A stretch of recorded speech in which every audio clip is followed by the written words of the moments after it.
The Lifestylist, episode 103, featuring MindPump.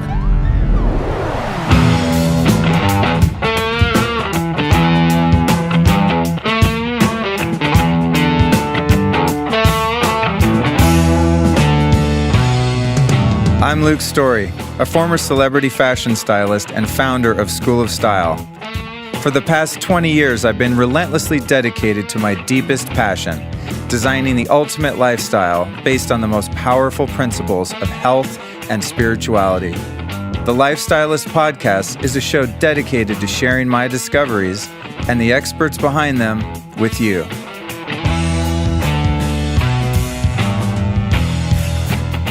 A huge part of my health strategy is taking medicinal herbs and medicinal mushrooms, and one of my favorite ways to take them is by making herbal elixirs. That's really tasty, hot and cold drinks. It's much cooler to take them that way than taking a bunch of pills. Like, who can remember to do that?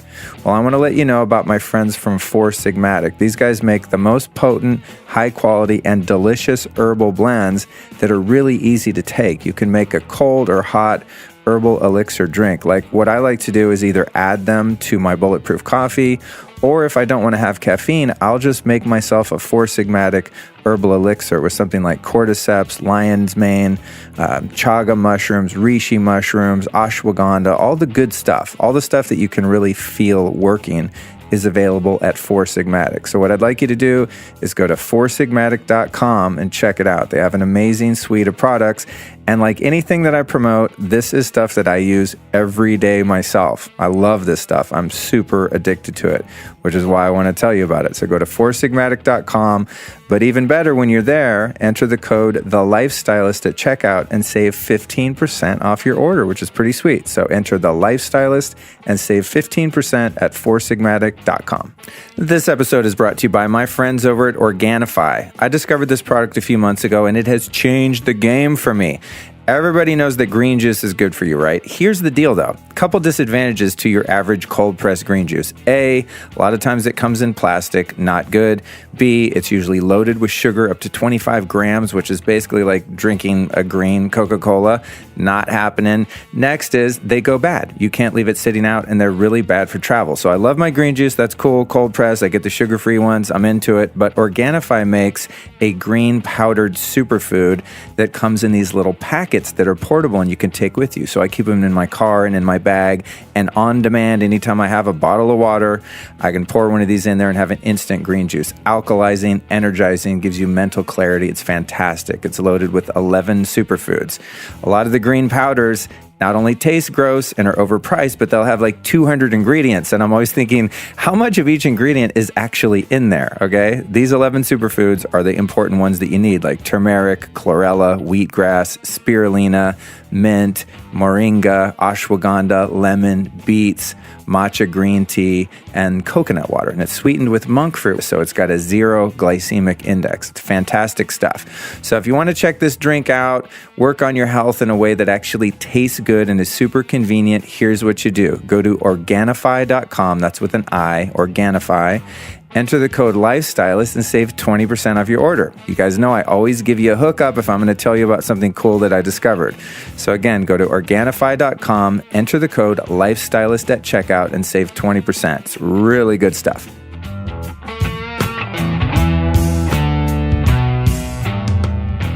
All right, you guys, I am pumped. I am juiced. I am getting ready to drop a mega double episode on you this week featuring Sal Stefano and Adam Schafer from the podcast and fitness brand MindPump. Massively successful podcast, two super conscious dudes from the fitness industry. MindPump's an online radio show / podcast that's been described as Howard Stern meets fitness. And I think of my show in that regard sometimes, like Howard Stern meets health and spirituality. Sometimes their show is super raw, sometimes it's shocking, but it's always entertaining and informative. It's a really great podcast about the world of fitness. But what they do that I really like, unlike some of the other ones, is they really debunk all of the myths within the industry. And that, my friends, is what we are going to get down with in this one. Okay, so here's a little background on the guys. Sal Stefano was 14 years old when he touched his first weight And from that moment, he was hooked. I wish I could say the same thing for myself. I picked up my first weight and I was like, never picking that up again. No, I'm just kidding. Anyway, so he grew up an asthmatic. He was frequently sick. He was painfully skinny. He saw weightlifting as a way to change his body and his self-image. After 17 years as a personal trainer, he's dedicated himself to bringing science and truth, most importantly, to the fitness industry. Then Adam Schafer is an IFBB men's physique pro and fitness expert. He made his entrance into the fitness world 14 years ago and has continued to send shockwaves throughout the community ever since. He's a man of many talents who wears many hats. He is first and foremost a certified fitness expert who has an insatiable desire to help people in need of major lifestyle changes and daily accountable motivation. He's also an incredibly driven entrepreneur and business-minded individual with a vision that continually challenges his colleagues and peers to think bigger and achieve more. So what happened this day when the guys came by my home studio is we discussed the next wave, the cutting edge of fitness. Now, you guys know if you listen to the show, fitness is something I struggle with a bit. I mean, I move, I do yoga, I hike, I swim, I even go to Storey Fitness, my brother's spot, bust out some mobility, go through my phases of working out. But it's been something that's been difficult for me to really build into my daily program. And this show is about building the ultimate lifestyle. So I had a lot of questions about gym culture, fitness, and all of this stuff. So I got to ask them every single question I've ever wondered about bodybuilding, supplementation, all that stuff. So this is a really good one. If you're someone that's like me that wants to be more active and more fit and maybe even wants to get ripped, but lacks the knowledge or sort of the motivation to do so, this is going to be good for you. If you are someone who thinks you already know about working out, you already know about fitness and exercise and all this stuff, you are going to trip when these guys break it down because their combined wisdom is insane, the amount of information that we come up with. So these guys came out of that traditional meathead gym rat culture and they've evolved into a couple really conscious, functional movers and thinkers, and it was just really inspiring to hear their story and their philosophy. They're really into sort of the new wave or the next wave of fitness. It's cool stuff. So here's what we talk about in this double epic episode, which, by the way, like most of my podcast, is also available in video form on my YouTube channel. So here's the breakdown. When it comes to bodybuilding, where does vanity and ego end and challenging yourself begin? How carbs spike your blood sugar and why that might not be so awesome. How food makes you feel and how many people think they feel good until they know what feeling great feels like. The fact that it's a good idea to eat differently throughout the year and not maintain the same weight year-round. Eating disorders in the bodybuilding world. Ooh, that's some scary stuff. When we get into that, you guys, it's pretty hardcore. I had no idea this stuff went that deep. What are the blue zones and why do people that live there live to be 100 and above? How to do the least amount of work that will elicit the most amount of change. And then we get into ice baths. Is inflammation good or bad for bodybuilding? The benefits of stressing the body with extreme temperatures. Overworking out. How much is too much? Turns out overtraining is really dangerous and also counterproductive. So you gym rats that like to hit it hard are gonna trip when you hear about that. Does sexual abstinence hurt or help performance? Then we pose the question on whether to ejaculate or not to ejaculate, purely based on physical performance goals, okay? This is not going to be an issue for you ladies in most cases. However, it's something guys need to know. The decline of testosterone over the last 4 generations of men and the number one most ignored secret in raising it. Dudes, you want to hear this, bro. Bro. This is a very bro episode. I'm into it. How functional medicine and bioidentical hormones can improve athletic performance. Then what about steroids, HGH, L-glutamine, creatine, DHEA, amino acids? Are you wasting your money on all of these supplements? You might just be in some cases. What are the best apps for tracking your health and fitness? Then they give us a little workout hack freebie called BFR, blood flow restriction, and the risks and benefits involved. The effectiveness of machines versus free weights, the importance of your range of motion, and how to do an in-home assessment. Then we get into some of the psychology, fat shaming versus fit shaming. And finally, why it's crucial not to confuse your body image with your self-image. So as you can see, we pull no punches in this episode. There is a ton of really valuable information provided. This is a content-rich episode, y'all.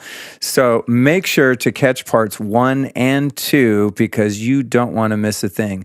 So now, without further ado, I introduce you to my friends Sal and Adam from MindPump.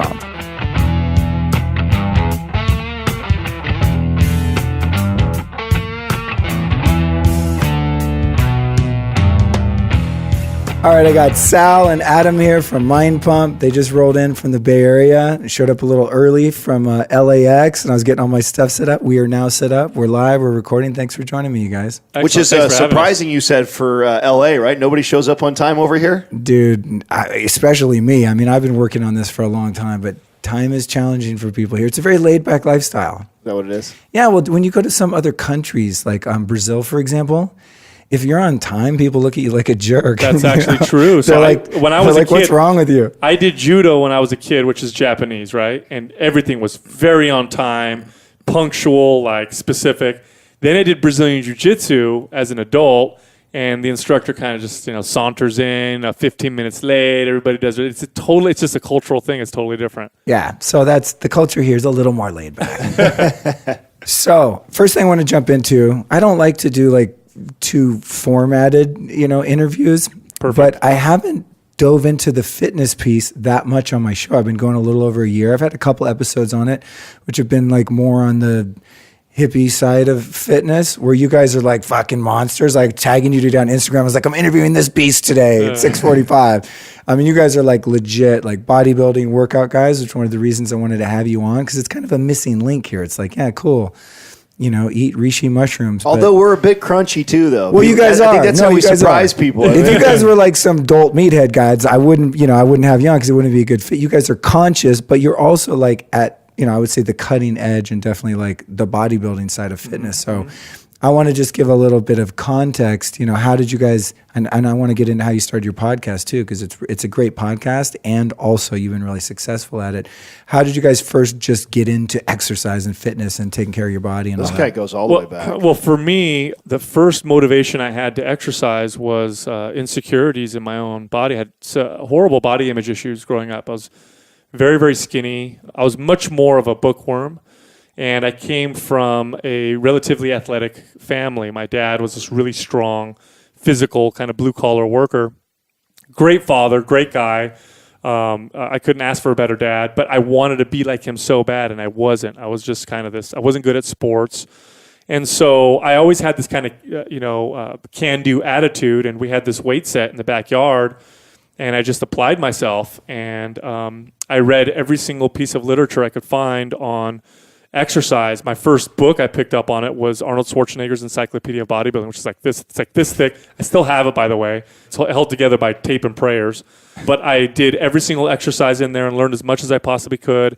Then I read books on nutrition. I read books on chemistry because I wanted to understand supplements. But it was all driven by insecurities, which when you're motivated by hating your body, it changes your approach to fitness. You actually make decisions for yourself that aren't the best. And so that was a lot of the beginning of my career in fitness. I got into the business of fitness at the age of 18 when I was old enough to become a personal trainer. Absolutely loved it, mainly because I love fitness, but specifically because I loved people so much. So it was like combined my two favorite things. And very quickly got into management. At 19, I ran health clubs, and I was in the business of the fitness industry. At 22, I started my own personal training studio, which quickly became a wellness facility. And I brought people on board who were very different from me. So I was this meathead, lift weights, sculpt the body, everything's about aesthetics, eat every 2 hours, take all these supplements kind of person.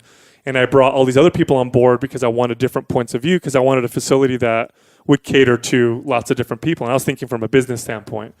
And I brought a massage therapist on board who was about as esoteric as you could get. I mean, she was her office was crystals, and she was burning sage all the time, and she talked what I thought at the time very strange. And then I had this physical therapist that I brought on board who was also very much holistic with her approach.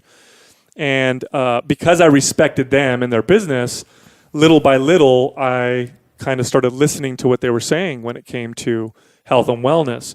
Not fully adopting what they were saying, because I was still very much into the weights and that side of it, until I had my own kind of health crisis. And God, I don't know how long it's been now. Let's see, I'm 38. This is probably when I was 30 or 29. I've always had gut issues or issues with, sensitivities to food, but it hit me all at once. And I mean, looking back, I ignored all the signals that my body was telling me.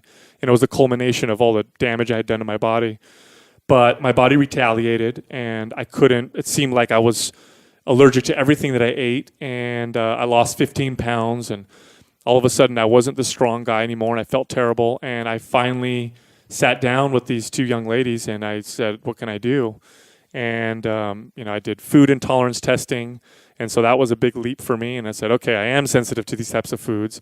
And then I started learning about meditation and mindfulness.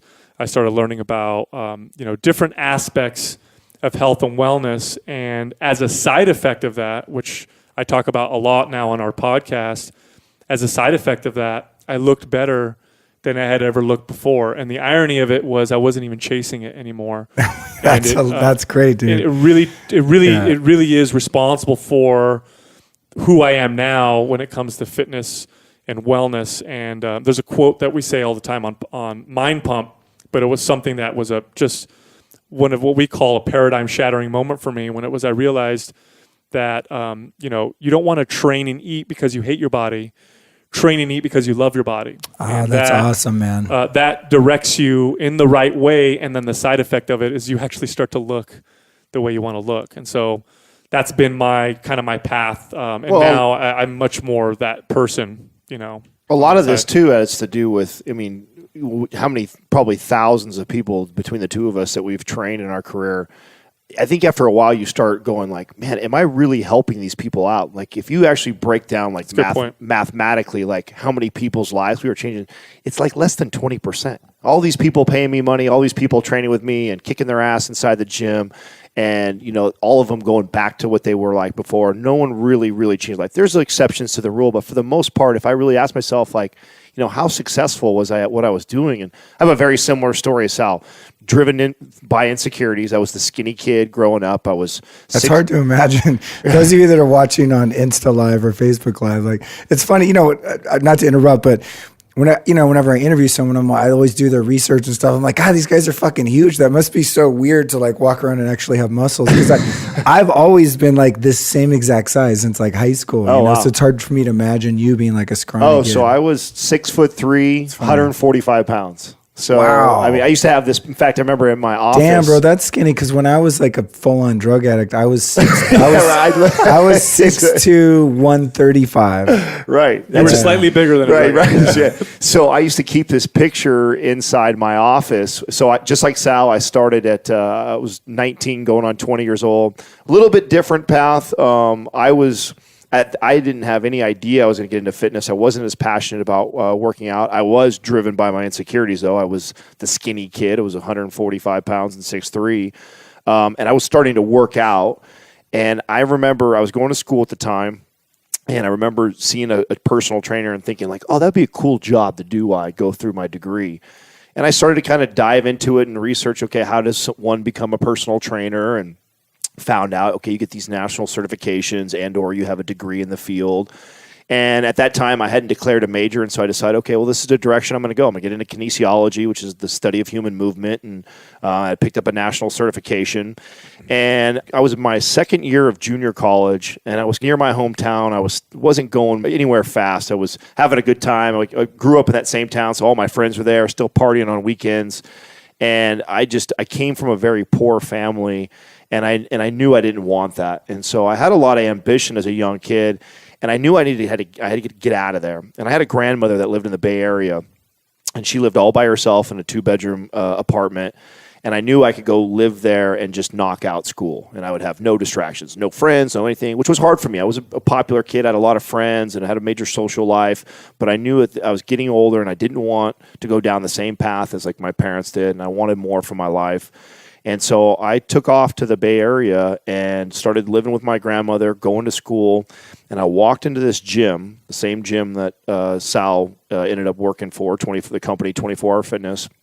That's funny. My brother Cody, I just interviewed. That was his start too. Oh, really? Yeah. I mean, for sure, if you got involved 10, 15 plus years ago, 24 Hour Fitness, for those that don't know, was the largest fitness chain in the world. It was the first fitness chain ever to reach $1 billion. Wow, I didn't know that. Oh yeah, they were for sure the most dominant fitness. They're still considered a pretty dominant fitness company, but back then they were just way ahead of everybody. And so I walked in to get a membership, and the manager walked over to me and said, "Hey, would you like a job?" And I said, "Oh no, I'm just here to get a membership, and I'm going to school still. I don't have a degree or anything like that." And he said, "Oh no, well we send you through schooling here." And he says, "If you had time, could you come over here and we'd take this little test, and maybe you could do this?" And I'm like, "Okay, well this sounds kind of cool. I kind of wanted to do a trainer thing anyways."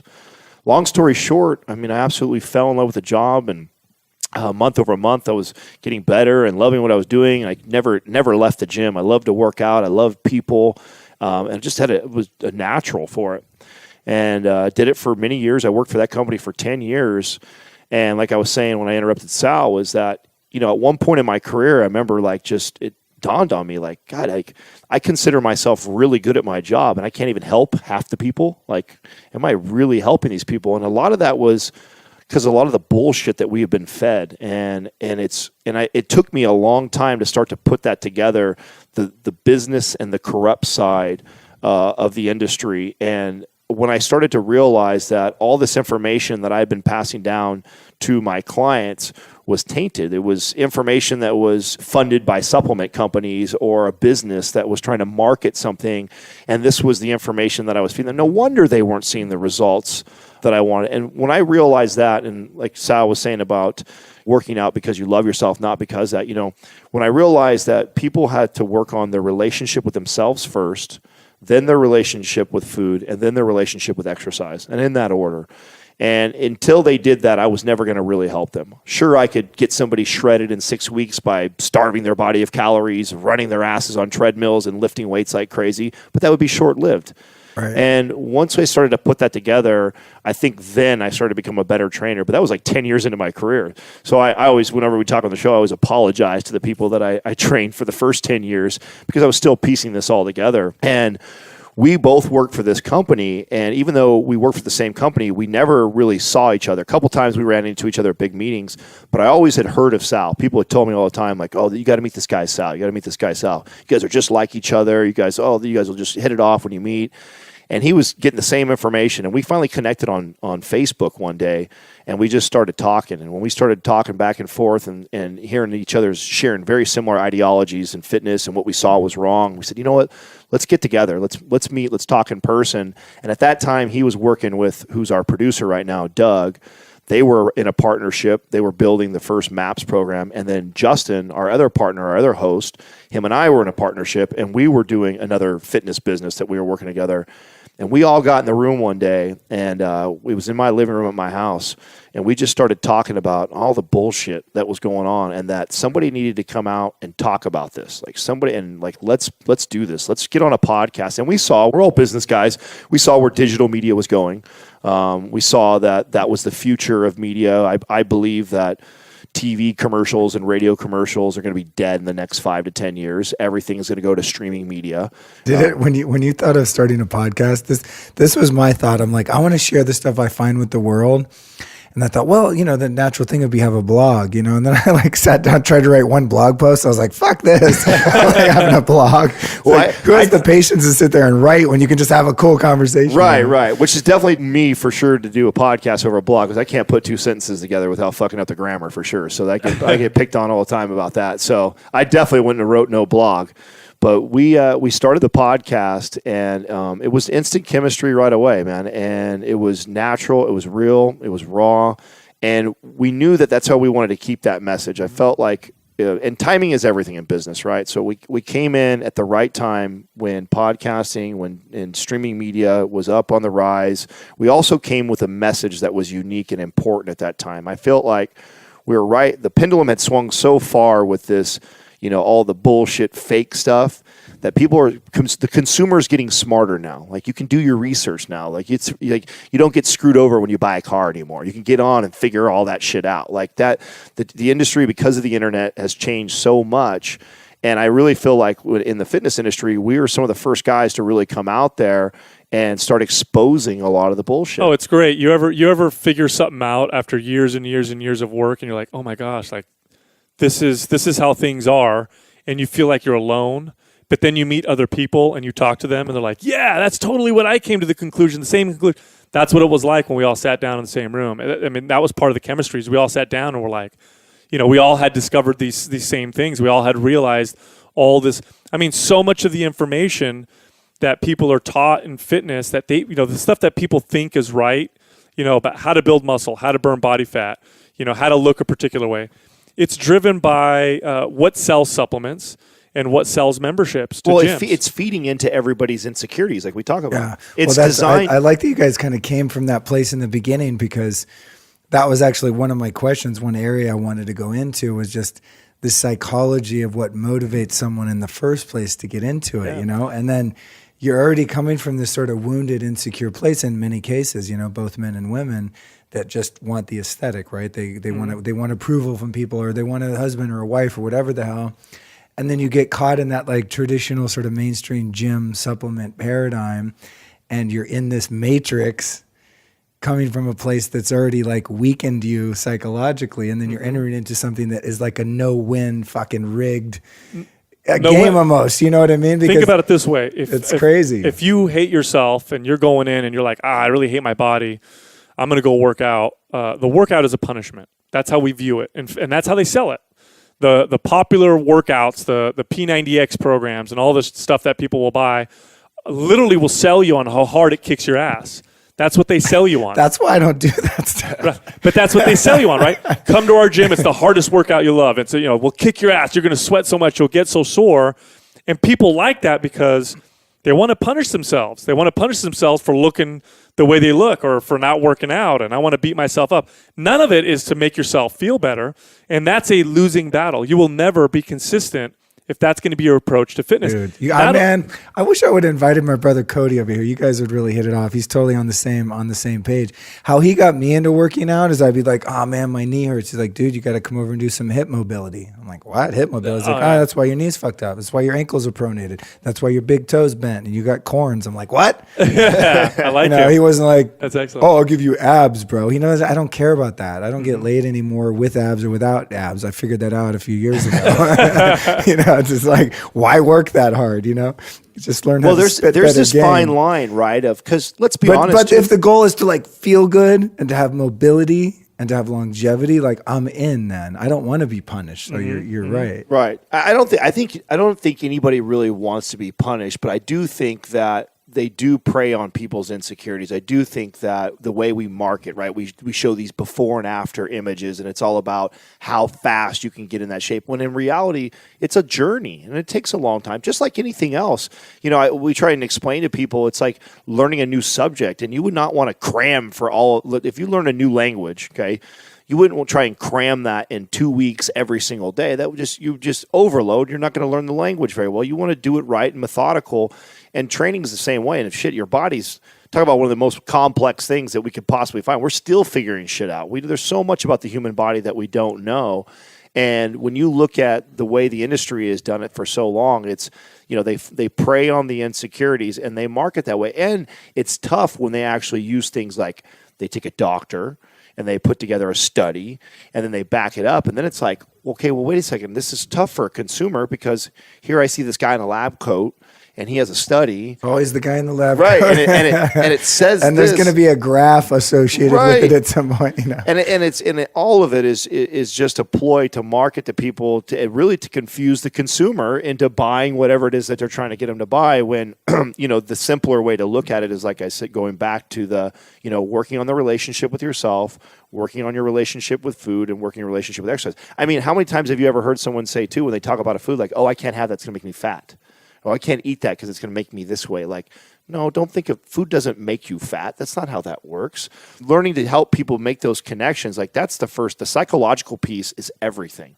If you can't fix the psychological part, the weight loss part, that's going to be temporary. Sure, they might lose the 20 pounds because they suffered for 6 to 8 weeks to get to that point, but they're not going to keep that up. They never do. Those ones never keep that off until you fix what's going on in their head and you help connect those dots. So that's a process. It's not like just tell them. And it's a practice. It's a practice like anything. Like you approach it like a practice.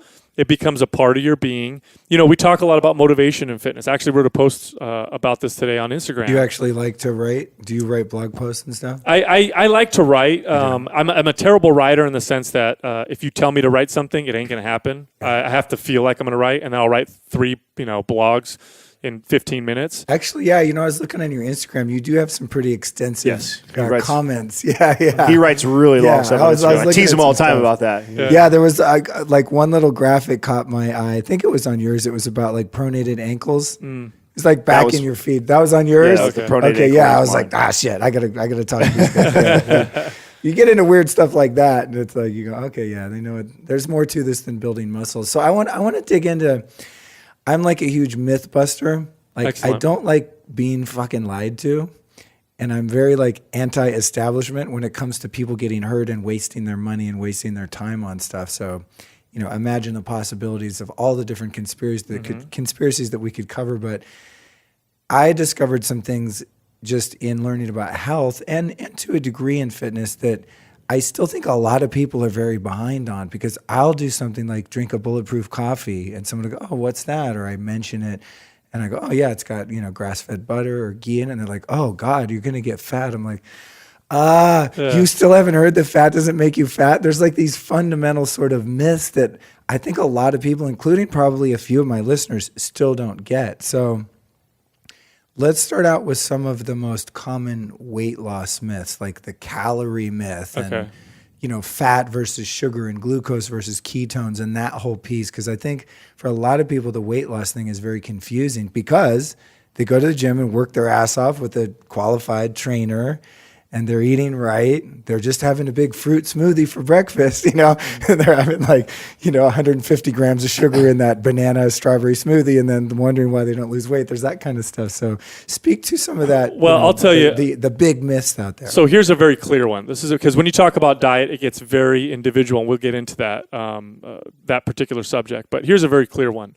Eat small meals throughout the day because it speeds up your metabolism. This is a very, very easy myth. It's false. It actually doesn't speed up your metabolism, does nothing to your metabolism to eat throughout, 6 meals. Did Frito-Lay's invent that? No, actually, the supplement industry did. Because how hard is it to eat 6 meals in one day? Who the hell is going to prepare 6 meals? So the guys that make the protein bars. That's right. So that's how it got promoted. And they based it on some science. They said, there's a thermic effect when you eat, which is true. So if you have, a bunch of small thermic effects all day long, you effectively speed up your metabolism, which is false. The thermic effect matches the meal that you eat. In other words, 3 large meals is going to give you 3 large thermic effects. 6 small meals is going to give you 6 small thermic effects. At the end of the day, the thermic effect is the same. But we are seeing now science showing that there may be some potential negatives to eating super frequently throughout the day. It can be pro-inflammatory for some people, especially people with gut issues. It can cause your body to become less efficient in the way it uses protein, which is important because protein can be used for repair and rebuilding, or it can be turned into energy. Well, if you feed your body protein all the time throughout the entire day, more of it's going to be used for energy and less of it's going to be used for repair. It's also a pain in the ass to eat so many small meals throughout the day. It's difficult for people to stay consistent with that. And they are finding people who eat less frequently, like when we fast, that people actually may in fact do better. So that's a very, very easy myth to tackle. Now, you talked about the difference between fats and carbohydrates and sugars and ketones. And yes, in fact, many people operate much, much better on a diet that is much higher in fat and much lower in carbohydrates. A lot of people do. But what's interesting about that is there's this individual variance that we're starting to discover now that is really, really fascinating. Rob Wolf wrote a book, Wired to Eat, and he talks about this in his book, Wired to Eat. They'll put these continuous glucose monitors on people, and they will measure their glucose response or their insulin response to particular types of food. And one person can eat a cookie and have a particular response. Another person can eat a banana and have a worse response. And another person can eat an avocado, which has no carbohydrates, and have this huge spike in insulin. And it's kind of weird when you think about it, right? How am I supposed to get... You can get an insulin spike from eating just fat, like avocado? Some people actually do. Some people actually get an insulin spike from doing that kind of stuff. And they're speculating that it may, in fact, be an immune reaction. It may, in fact, be... Like a food sensitivity? Right. So if you have a food sensitivity... Or if you have leaky gut, like you could get that from almost anything. Because what happens is cortisol goes up, tells the liver, push out all this glycogen. Now you're going to get this spike in blood sugar from something that normally wouldn't give you that type of reaction. That's trippy, dude. I didn't know that. Right. So it's very... You might have just solved the mystery of why I still have a gut and I'm like the healthiest fucking guy ever. You know? It's very individual. You will find people who just have optimal health eating a vegan diet, and other people who eat, like Inuits do, with a very high fat, high meat content and do exceptionally well. So the individual variance with food is so dramatic. And there are general rules, of course. You can't eat more calories than you're burning. If you do, you tend to gain body fat. You don't want to eat lots of processed foods. Processed foods, for the most part, are not great for most people. So the calorie in, calorie out thing you think is valid?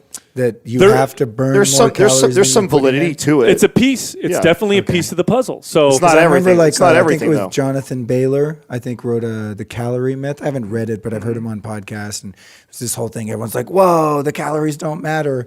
And then I sort of surmise from a layman's point of view that it's not that the calories don't matter. It's like, where are the calories coming from? Yeah, and I don't know I don't think I'd go as far as telling someone that the calories don't matter, because that's where you get in a lot of trouble, because if you start consuming it, because you could still potentially eat 3,000 calories of healthy food and still gain body fat, and it'll be harder. Yeah, exactly. It'd be very challenging to do it, but it absolutely can happen.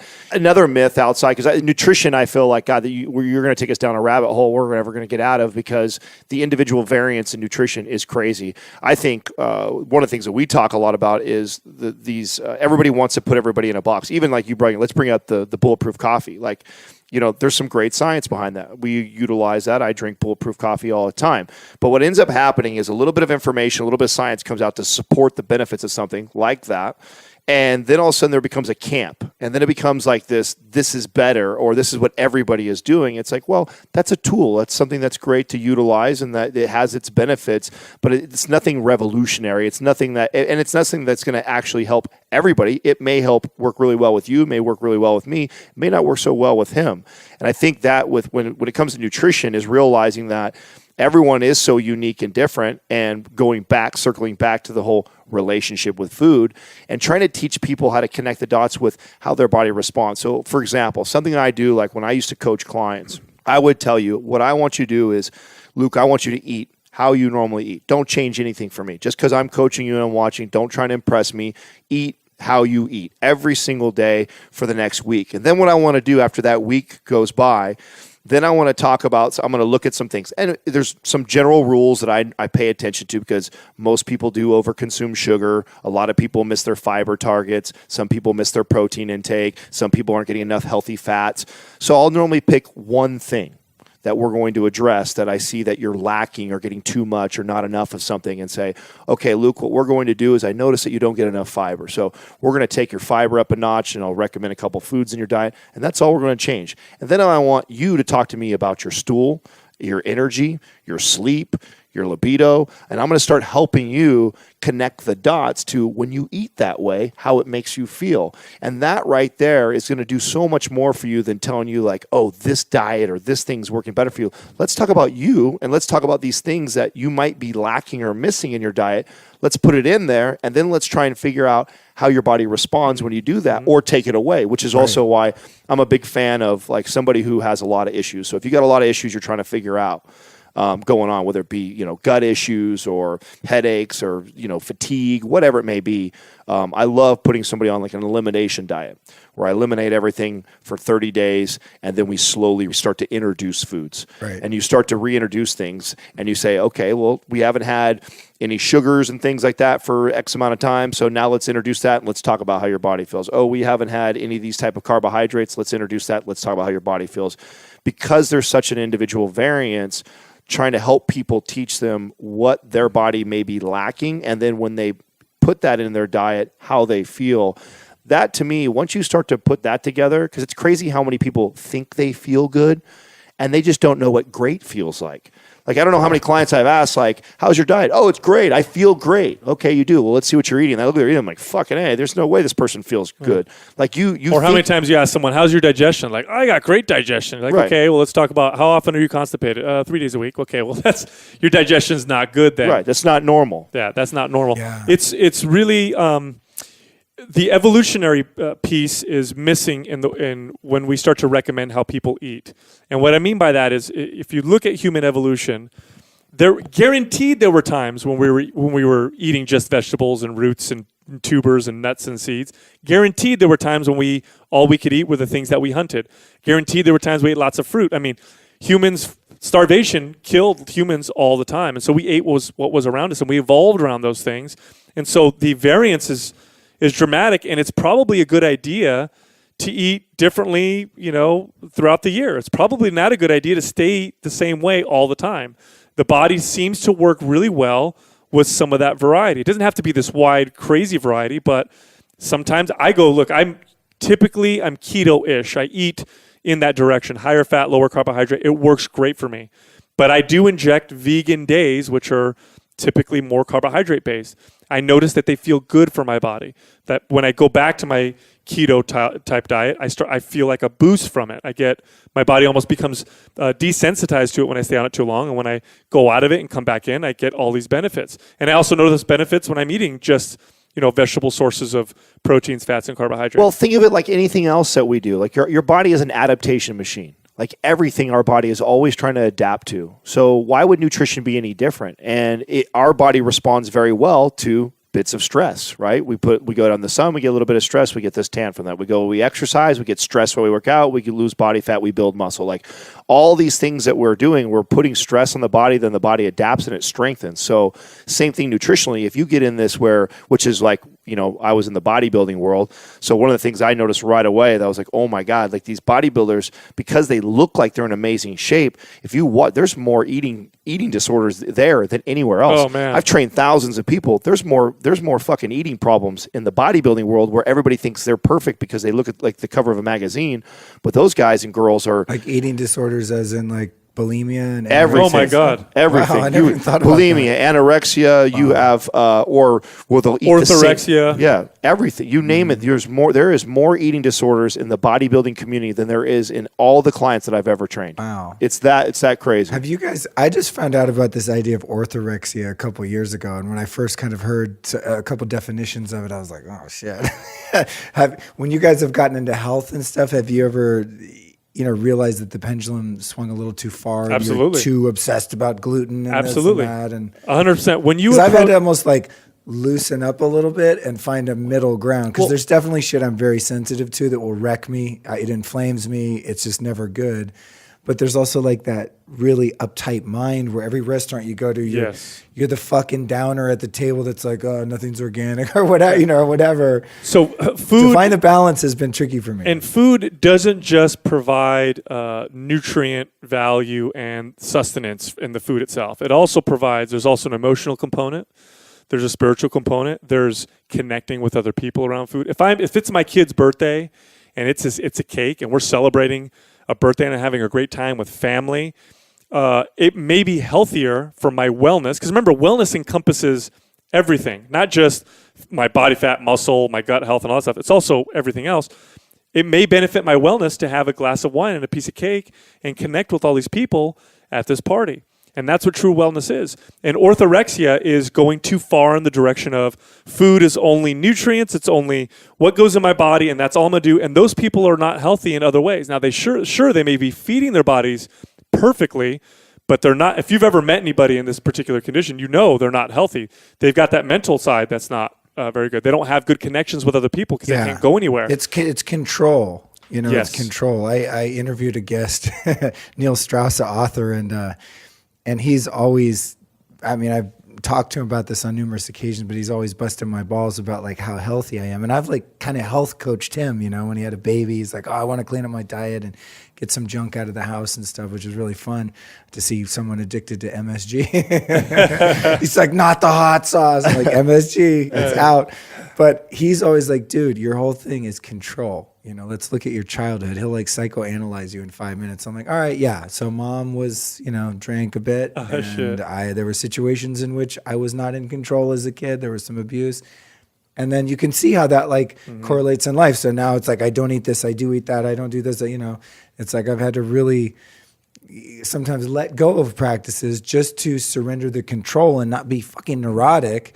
And then I might come back to be like, yeah, you know what? I actually don't want to eat gluten.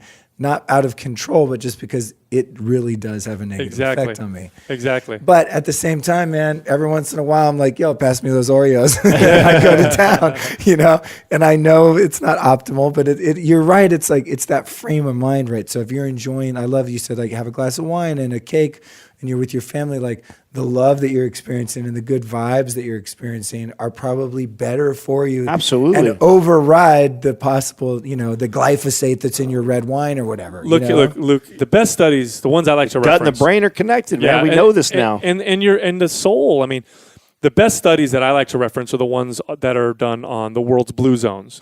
Blue zones are places in the world where people live, where there's a disproportionate amount of people that live to 100 or more compared to the rest of the world. And they've identified does blue zones have anything to do with the China study? Is there a correlation? No, it's different. Okay. So like Okinawa, you know, is a place. Sardinia is another blue zone. There's, I think, the Seventh-day Adventists in Loma Linda, California. They qualify. These are people that just live. What are those guys eating? They just, well, I'll tell you what they. So when they did this study, they thought they would find a silver bullet. Like, oh crap, you know, here's all these areas in the world where people are living a long time. For sure, we're going to identify like some silver bullets, like these people. Because when these people move out of these blue zones and then they live like the cultures that they, you know, that they're the new cultures, whatever, they no longer live longer. So it's not a genetic thing. So they ruled that out. So it had to be their lifestyle. And really, what they found was there wasn't any silver bullets. And some of the stuff that they found that they all had in common were things that you wouldn't normally think of. All of these areas had great social connections, great communities. People had a purpose. That was the number one thing that they all had in common, were people who are 80 and 90 and 100 years old, they had lots of friends and they'd go do these, you know, there's like a fisherman. I read the story about this fisherman in Sardinia who was 102 and he'd meet up with his friends every morning and they'd go on the fishing boat and they'd go out and they'd go fishing. They'd come in and they'd go up in the hills and they'd pick some berries and then they'd have wine together, and their diets were definitely healthy. Nobody overate. The foods were, you know, like you would expect, but some cultures ate more meat, other cultures ate more vegan. These cultures over here had more dairy. These cultures over here had less dairy. You know, this culture had more wine. This culture had more tea. But the one thing that everybody really had in common were those social connections. It is very important. It's one of the reasons why they speculate that people who are religious tend to live longer, or spiritual tend to live longer. People who are married, believe it or not, tend to live longer. And they think it's people who have pets. No, I'm just kidding. It makes perfect sense. People who have pets tend to live longer, and that's part of wellness. So if you approach nutrition like this, you know, I have to be this way, and even if it's perfect from a nutritional standpoint, you're not really healthy. You're actually. That's funny. My listeners right now are like, Luke's getting schooled. Like on the show so much, I'm like, eat this, don't eat that. You know, like we sound like that too, though, a lot of times. Yeah, sometimes people sound like we can sound that way too, which we always got to come. I think we always end up backpedaling and reminding people that it's always about your relationship with food and yourself. I mean, just if you keep going back to that, and you don't want to have this poor relationship with exercise, poor relationship with yourself or with food, you know. Another thing that I think is completely abused in the fitness industry, we talk about, and I think it's growing, it's getting worse right now, is beast mode, no days off, crush it, kill it. That was one of my topics, overtraining. Right. Yeah, like this mentality. I've never had to worry about that myself. I mean, well, okay, now here's something I say on the show a lot. So actually, though, you know what? I haven't overtrained, but I've done movements and worked with weights that my joints were not ready to do. Well, I've injured myself a lot. Here's what I say. Not like training 7 days a week, But that's overtraining. Right. Okay. That's Another overtraining. definition. You're doing more than you need to get your body to change in the way you want to. Dude, I mean, my shoulder is still fucked up from like bench pressing too much weight years ago, and I was like, it was too much. The goal is, and we say this on the show all the time, the goal is to do the least amount of work to elicit the most amount of change. Like it. Because our body is an adaptation machine. So if you throw the whole kitchen sink at it right out the gates, well, guess what? It's going to get smart. It's going to figure it out. And then where do you have to go from there? So trying to do as little as possible to elicit the most amount of change is first and foremost. And having that mentality when you're going into training. And this whole beast mode mentality where we're crushing this workout is just insane. Along the point of what Adam's saying, the reason why some of our programs are so popular is because we go against that. People do our programs and then they're blown away by the results. Like, I'm not hammering myself. I'm not sore for 5 days in a row, but I'm stronger. I've gained 10 pounds of muscle. I'm leaner. It feels effortless compared to what I was doing before, and I feel good. I think people have this misconception that workouts need to suck, that they need to feel terrible. Well, they also think that the soreness translates into a good workout, and actually soreness is more of an indicator of you overtraining. So a lot of people connect that being sore that I had a really good workout, and it's like, no, that's not necessarily true. You don't want to be super sore. Dude, I used to date a girl who would be like, we would go work out and she'd be super pissed the next day if she wasn't sore. She's like, we wasted our time. And I was like, well, we worked out hard. She's like, I'm not sore. You actually shouldn't be sore. I want to feel, I got a question on that. I don't want to forget. It's in my notes, but I don't want to forget it. It has to do with ice baths. And I don't know if you guys even know the answer. Yes. It's pretty random. Okay. So I love cryotherapy and ice baths. I'll jump in a fucking lake, river. The colder, the better. Excellent. Anywhere between 32 and 40, that's my sweet spot. And I'll sit in there for 10, 20 minutes. I love it, okay? So one thing that I really dig is doing ice bath right after I work out. So I go to Storey Fitness, my brother's spot, and we'll do like high intensity, 20-minute kind of thing with compensation at the end, mobility in the beginning. Really good, like I think you guys would approve, like holistic, good workouts, but hard. And I would be sore, I think. But I go do an ice bath and I'm never sore. Mm-hmm. And I'll go work out with people that work out more than me. Like, my legs from all those fucking kettlebell squats yesterday. I'm like, I didn't get it. And then I heard Rhonda Patrick talking about inflammation. And then when you do an ice bath after you work with weight, that it kills the inflammation and you need the inflammation to gain muscle. Mm-hmm. So she's like, it's great unless you want to build muscle. So do you guys think that if you're actually trying to gain muscle mass, that ice baths right after you work out are going to... It's a double-edged sword. It is, yeah. It's a signal. So inflammation is... So we always try to fight inflammation all the time. So no inflammation is bad. No, inflammation is necessary. It's a necessary signal in the body. Now, inflammation run rampant or inflammation that's disproportionate is bad, and that could be a result of nutrition, poor nutrition, overworking too much with your workouts, poor sleep, hormone issues, whatever. That stuff you want to control, but it's not the inflammation necessarily that's bad, although that can cause problems. It's the root cause of it that's usually the issue. Fighting inflammation and killing inflammation is also killing the signal that it tells the body. So I'll give you an example. They do studies where they'll have athletes take high doses of NSAIDs like ibuprofen or other anti-inflammatories, non-steroidal anti-inflammatories. And they'll find that protein synthesis is lower, muscle building is lower, and the risk of injury is actually higher over the years because that signal is telling the body to repair and rebuild. And if it's not there or if you're blunting it, you're not repairing and rebuilding as much as you normally would. So an ice bath after your workout is a double-edged sword because on the one hand, it may enable you to work out harder, but on the other hand, you could get the same results working out not as hard and not doing the ice bath. Do you see what I'm saying? Yeah. Well, so, you got to remember the benefits too of training that system too, though. Sure. Because you got to. So one of the things that we talk about is contrast, right? Cold, hot. We don't ever do that anymore. Like we're so comfortable all the time. back to what I said. That's my jam, dude. You saw my infrared Right, sauna. right. Back to what I said sauna, earlier. Ice bath, come back, take another sauna. Right. You know, back to what I was talking about earlier is we get so comfortable and we don't realize that stress is good for the body, right? So learning to stress the different systems in the body, and that's one of them is being able this hot cold contrast is extremely good for your system. I think that you're going to get those benefits. I think you could utilize. I use cryo. I love cryo. I like to use it before a workout. So talk about you get a nice little endorphin rush before you go get a lift in, go get your cryo, and then go do a nice lift, and then you can still get the benefits because you're sending that signal. You're not dampening you're not bringing the inflammation down. You let the body take its natural course and rebuild and repair after that. So that's interesting. I could do an ice bath before my workout, or completely separate. Like so, right. I mean, you got to remember. So then we had this question not too long ago. Someone asked this, right? And it depends on who I'm talking to. Now, if I'm talking to an athlete. Where you're going to have to perform on 2 days later again, right? You got, like NBA, right? They're traveling, they're playing a game like every 3 days or whatever like that they're playing. So yeah, you bet their ass, they're cryo, they're icing afterwards.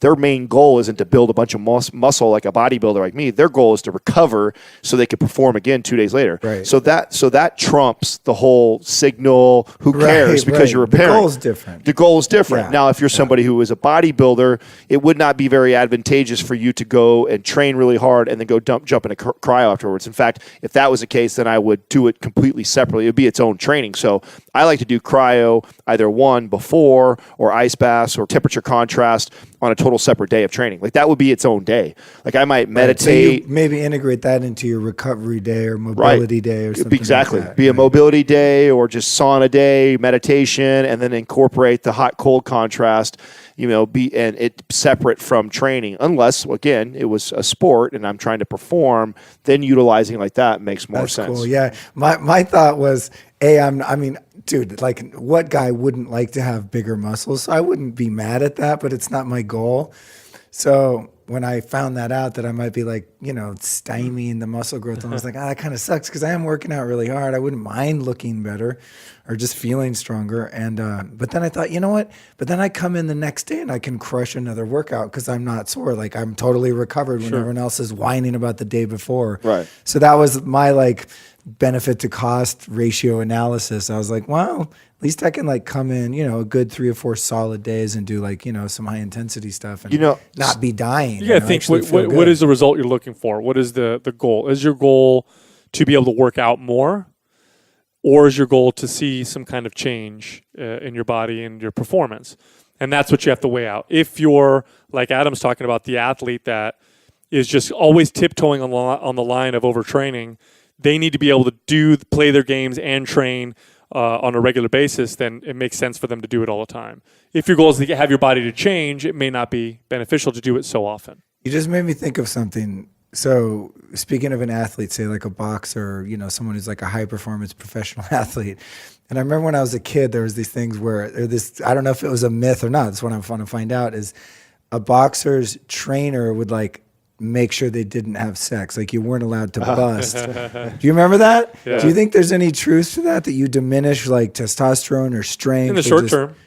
Yeah. In the short term, if a man abstains, I mean, if you were going to fucking, an MMA fight or something like the fight of your life, would you rub one out the night before? So there's no studies showing whether or not it's beneficial or if it takes away from performance. So there are no studies. Okay. But there are studies that show that if a man who is normally sexually active abstains from ejaculation for a short period of time, the first thing he'll notice is a rise or a spike in testosterone. Now, if he continues to abstain, testosterone levels actually start to drop, and this the body adapts. This is evolutionary. This is evolutionary.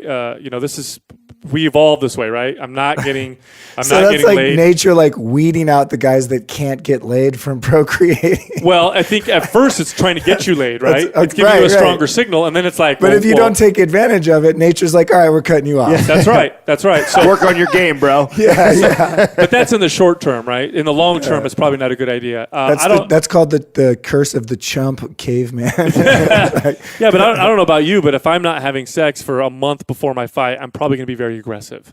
in the ring. You know what I'm saying? I'm gonna jump in there and be like, I haven't gotten laid. Yeah, I had buddies that did it before football and stuff like that. It was a common thing for sure. And I think really that's one of those things, again, there's going to be an individual variance, right? Yeah. Like maybe some guys, because they haven't had sex and they're all wound up, they take their aggression out on the field. Maybe other guys like me, I'm going to be all flustered because I haven't had sex in a month. You know what I'm saying? And I'm going to be a wreck. Think straight. Right. So I think that's one of those things where there's going to be an individual variance since there is no studies that prove. Well, as I've gotten older, I noticed that, and this pisses women off that I date, but I generally feel just emotionally, mentally, physically better when I don't have sex a lot. Right. You know, I'm just like, I bring it better. My career, productivity, focus, I'm just like happier. Now, you know, that said, I would be unhappy if it never happened. But I just think as we age, we like quality over quantity. Yeah, I guess so. But Yeah. I've definitely noticed like it sort of diminishes my energy and stuff like that. You know, so I'm always wondering, is there anything to that? And actually, you know what? You reminded me of something. I interviewed John Gray, the author of Men Are From Mars, Women Are From Venus, and he's an expert on hormones. Yeah, I interviewed him twice. Old school book. Brilliant guy, man. Brilliant guy. Really fun. Really cool guy. But his whole work is really based on hormones, you know. And he was saying that similar to what you said, Sal, where he basically recommends kind of edging. I mean, he doesn't call it that, but he's like, the best thing you can do to keep your testosterone high is to be sexual and be active and be aroused, but don't ejaculate. And if you're going to ejaculate, on average, about once a week is good. Oh, God. And then you never, and this, he generalized it for most men, you know, regardless of age pretty much. And it was interesting. He said, yeah, you should not totally not have sex, because he was celibate for, I believe he said 10 years when he was studying to be a monk in India and shit. Literally like did not jack off, did not get laid in that long. Yeah. And it wasn't healthy. You know, he said, no, you've got to like circulate that energy. I don't know if I could have a bunch of sex and not orgasm all week. I feel it's tough. I feel like I would not worth the testosterone boost. You know what I'm saying? Like you could double my testosterone. I'll be like, I'm cool with half the testosterone. I need to finish this. You know what I'm saying? So I don't know. Like a lot of this stuff, I'm sure it's so individual. You know, at the end, one thing that I do know though, for fucking sure, dude, because I've asked a lot of guys. I want to see what your guys' take on this. And this show's not X-rated, but at times R-rated. That's fine. In terms of like to ejaculate or to not ejaculate, in my life, it depends a lot on the premise, meaning that if there's a partner involved, it's much better for me just psychologically, much less draining energetically. If there's pornography involved, it's really bad. It's bad stuff.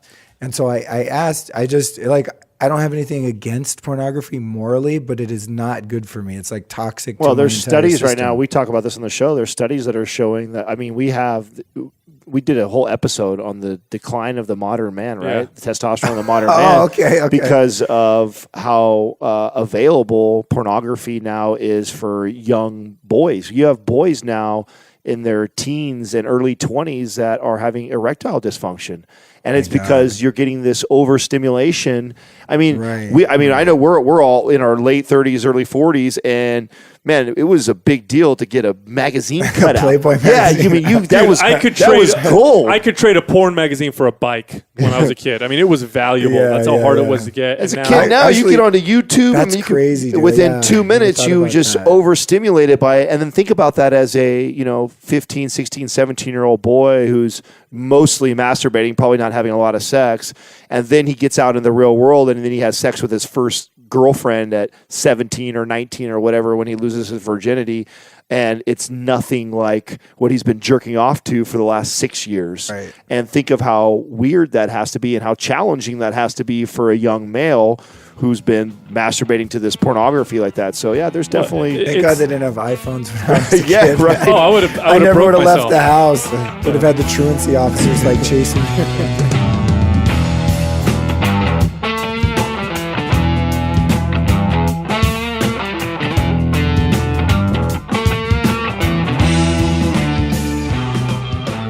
All right. So that brings us to the end of part 1 with Sal and Adam from MindPump. Really cool stuff, right? God, what a blast I had sitting down with these guys. I actually had no idea that I would relate to them so much because they're such like kind of big, ripped, intimidating dudes, like the kind of guys that used to kick me and my friend's ass in high school, but they're really cool, conscious dudes, man. They meditate. They're like down with everything. So after many requests from the lifestylist audience about like, hey, we want more fitness, we want more workout stuff, but the real stuff, the cutting edge, I was very grateful to have the guys in, and also grateful that we got to go for 2+ hours, which means, you know what?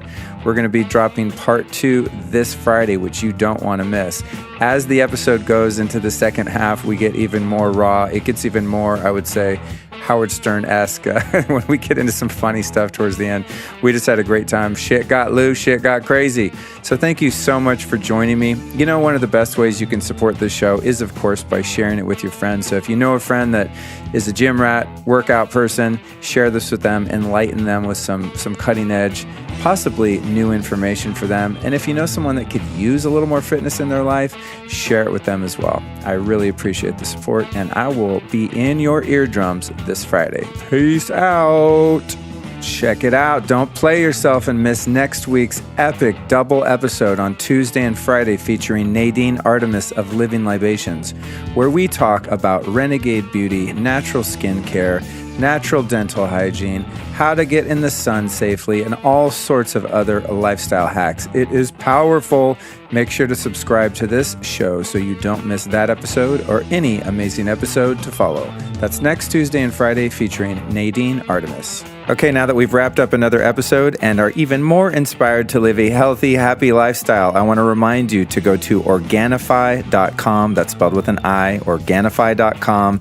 Check out the green juice powder. It's fantastic. And what's even more fantastic is that if you enter the code LIFESTYLIST at checkout, you're going to save a whopping 20% off your order. Go to Organifi.com, enter the code LIFESTYLIST, save 20%.